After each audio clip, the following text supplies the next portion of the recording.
Hi guys, this is Harsha. Welcome to my channel Harsha explore.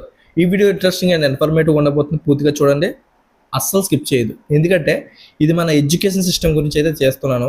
ఇది కొంచెం controversy అయ్యే అవకాశం అయితే ఉంది. So please try to subscribe and నాకు మీ సపోర్ట్ అయితే కావాలి. ఎందుకంటే మనం ఎలాంటి సిచ్యువేషన్ బతుకుతున్నామంటే 15 సంవత్సరాలు కష్టపడి చదివి 15,000 జీతం పనిచేస్తున్నాం. ఎందుకు అంటే కుటుంబాన్ని పోషించాలి, అంతే కదా. అసలు చదువు దేనికి? ఆ విధంగా అయితే మనం కాలేజీకి వెళ్ళడం ఎందుకు, స్కూల్కి వెళ్ళి చదువుకోవడం ఎందుకు, అన్ని వేలకు వేలు ఫీజులు కట్టడం ఎందుకు? ఈ 15,000 20,000 జీతం పని చేసినట్టయితే అంటే ఇక్కడ ఏంటి క్లియరిటీగా తెలుస్తుంది కదా, క్లారిటీగా తెలుస్తుంది కదా ఇక్కడ మన ఎడ్యుకేషన్ సిస్టమ్ అన్నది ఎక్కడ ఎంత బలహీనంగా ఉందో.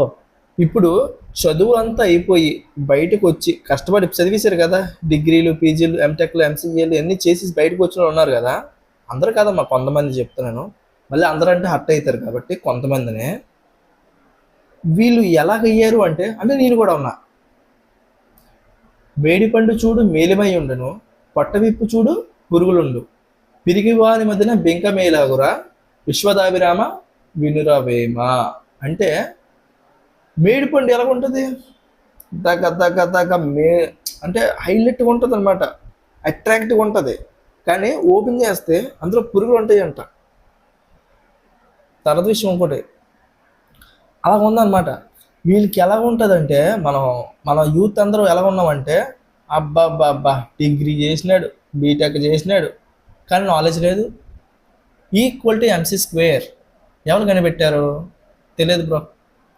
బల్బుని ఎవరు కనిపెట్టారు? తెలియదు బ్రో. మరి నీకేం తెలుస్తుంది? చదువు దేనికి? ఇన్ని సంవత్సరాలు నేర్చుకున్నది ఏంటి? పోనీ అది అవసరం లేదు మనకు, అది వద్దు. ఎందుకంటే ఈక్వల్ టు ఎంసీ స్క్వేర్ అంటే మన ఐన్స్టీన్ కనిపెట్టాడు, అదేదో దాని ఏమన్నా టైం ట్రావెల్ గురించి కనిపెట్టాడు. సో అది పక్కన పెట్టండి అని నాకు తెలుసు అన్న విధంగా నేను చెప్పట్లేదు. మనం విద్య అన్నది ఏంటి? విద్య అన్నది మన జీవితంలో వెలుగు నింపుతూ ఎదుటి వ్యక్తి జీవితానికి వెలుగు నింపేది. మన ఎడ్యుకేషన్ సిస్టమ్ ఎంత బాగుందంటే 15 సంవత్సరాలు మనం కష్టపడి చదువుతాం కదా, దానికి ఒక విలువ ఉండాలి. అంటే సర్టిఫికేట్ రూపంలో కాదు. మనకి నాలెడ్జ్ ఉండట్లేదు. అంత కష్టపడి బయటకు వచ్చిన తర్వాత ఏంటి పరిస్థితి అంటే ఒక బానిసలాగా ఎవరి కిందో వెళ్ళి పనిచేయాల్సి వస్తుంది. అంటే ఆడేం చేసాడంటే, నీ చదువుకాడు తక్కువ చదివాడు, మళ్ళీ ఆడి కింద నువ్వు పని చేయవచ్చు. అలాగైతే నువ్వు అసలు చదవాల్సిన అవసరమే లేదు కదా. ఈ రోజుల్లో చదవాల్సిన అవసరమే లేదు. చక్కగా ఏ పానీపూరి షాపో లేకపోతే మరొకటి టీ షాపులు పెట్టుకున్నా సరే బాగా లాగేస్తున్నాయి. చదువు అన్నది వేస్ట్ ఇప్పుడున్న రోజుల్లో అయితే. ఎందుకంటే చదువు లేనోడే బాగా సంపాదిస్తున్నాడు, చదువు ఉన్నవాడే ఆ సంపాదించినోడు కింద పనిచేయాల్సి వస్తుంది. ఇది బాధతో చెప్తున్నాను. మన ఇండియన్ ఎడ్యుకేషన్ సిస్టము కొంచెం మార్పులు చెయ్యాలి అనే ఒక ఉద్దేశంతో నేను చేస్తున్నాను. ఎంతవరకు వెళ్తుందో అంతవరకు వెళ్తుంది. ఒకవేళ తప్పు అయితే తర్వాత. పూర్వం గురుకులాలు ఉండేవి. వాటి మెయిన్ మోటివ్ ఏంటంటే, ఈ 6-7 సంవత్సరాల వయసులో సేమ్ ఇప్పుడున్నట్టే ఆశ్రమాలకు పంపించేసేవారు పిల్లల్ని. వాళ్ళు ఏంటంటే 18-20 సంవత్సరాల వరకు అక్కడే పెరిగేవారు. కానీ ఇప్పటి మన ఎడ్యుకేషన్ సిస్టమ్ ఈ 15 సంవత్సరాలు ఎలాగైతే చక్కగా చదువు మాత్రమే ఎలా ఉన్నదో, అప్పుడు అలా కాదు. చదువుతో పాటు నీకు యుద్ధ కళలు నేర్పించేవారు. ఎదుటి వ్యక్తితో ఎలా మాట్లాడాలి, ఎలా మెలగాలి, ఎలా గౌరవించాలి, ఎలా దండించాలి, ఇవన్నీ కూడా వాళ్ళు చక్కగా నేర్పించేవారు. గ్రంథాలు ఎలా రాయాలి అంటే అంత హై టెక్నాలజీతో ఉండేవి ఆ రోజుల్లో. కానీ ఇప్పుడు ఎలాగైపోయింది అంటే, వీటికి నాలెడ్జ్ కన్నా సర్టిఫికేట్లు ఇంపార్టెంట్ అన్నట్టు తయారు చేశారు మనల్ని. బ్రిటిష్ వాళ్ళు తప్పు. బ్రిటిష్ వాళ్ళు ఆ టైంలో మార్చారు. ఎందుకంటే ఇండియా వాళ్ళకి నాలెడ్జ్ అన్నది ప్రపంచ దేశాలతో నాలెడ్జ్తో పోల్చుకుంటే చాలా ఎవరెస్ట్ అనమాట. మనం గుర్తించం.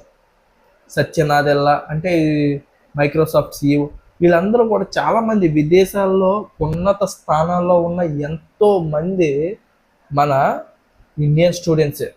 బట్ ఏంటంటే మన నాలెడ్జ్ అన్నది మనమే తొక్కేసుకుంటాం.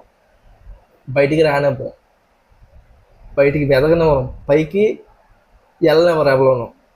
అంత దారుణంగా ఉన్నారు. మెయిన్ ఈ వీడియో ద్వారా నేను ఏం చెప్దాం అనుకుంటున్నానంటే, పిల్లలకి చదువుతో పాటు మిగతా యాక్టివిటీస్ కూడా నేర్పించాలి. నేర్పిస్తున్న గ్యాప్లో ఎవరిలో ఏ టాలెంట్ ఉన్నదో గుర్తించాలి. గుర్తించడానికి ప్రయత్నించాలి. క్రికెట్ ఆడుతున్నారంటే అందరినీ తోసేయడం కాదు, వాలీబాల్ అంటే అందరిని తోసేయడం కాదు. వెళ్తారు కదా, వాళ్ళు చక్కగా ఆడతారు కదా, అందులో ఎవరైతే బాగా ఆడుతున్నారో వాళ్ళని పక్క తీసి వాళ్ళు ప్రోత్సహించాలి. చదువులోని ఎవరైతే అందరికీ ప్రెజర్ పెట్టేక్కర్లేదు. సచిన్ టెండూల్కర్ కూడా 10th క్లాస్ ఫెయిలే, నిజం. పవన్ కళ్యాణ్ గారు కూడా ఇంటర్ ఫెయిలే. వీళ్ళందరూ ఏంటంటే చదువుతోటే కాదు, ఎవరి నాలెడ్జ్ ఎంత ఉంటుందో ఎవరు మనం తెలియలేము. ఒక్కొక్క రంగాల్లో ఒక్కొక్కరు అభివృద్ధి చెందుతారు. సో ఏంటంటే మనం వాళ్ళ టాలెంట్ గుర్తించే బాధ్యత టీచర్లది. ఇది నా రిక్వెస్ట్ అనుకోండి, టీచర్లదే. ఎందుకంటే పిల్లలు ఇంటి దగ్గర కంటే మీ దగ్గర ఎక్కువ ఉంటారు. ఎంతసేపు చదువు చదువు చదువు అంటే వాళ్ళకి రిలీఫ్ అవుతుంది.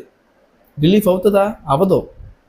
అరే స్కూల్ ఎలా ఎగ్గొడేస్తే బాగుంటుంది, ఎలా బయటికి పోతే బాగుంటుంది, ఇవాళ జ్వరం ఎలా ఎట్టేసుకుంటే బాగుంటుంది, సంకలో ఉల్లిపాయ ఎట్టేసుకుంటే ఇవాళ రేపు జ్వరం వచ్చేస్తుంది, స్కూల్కి వెళ్ళక్కర్లేదు అని చెప్పేసి పిల్లలు అలా అనుకుంటారు.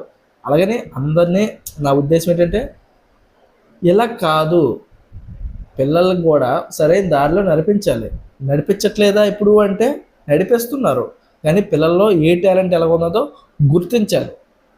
ఫైనల్గా ఈ వీడియో ద్వారా నేను ఏం చెప్దాం అనుకుంటున్నానంటే, స్టూడెంట్ అన్నవాడు బయటకు వచ్చిన తర్వాత చదువుకొని వాడికి చదువు అనే నాలెడ్జ్ కంటే ఏదైనా నేను చెయ్యగలను, ఒకవేళ చదువు నాకు రాలేదు అన్నా సరే నేను ఏదైనా చేయగలను, ఎలాగైనా బ్రతకగలను అనే ఒక ధైర్యం ఇవ్వండి.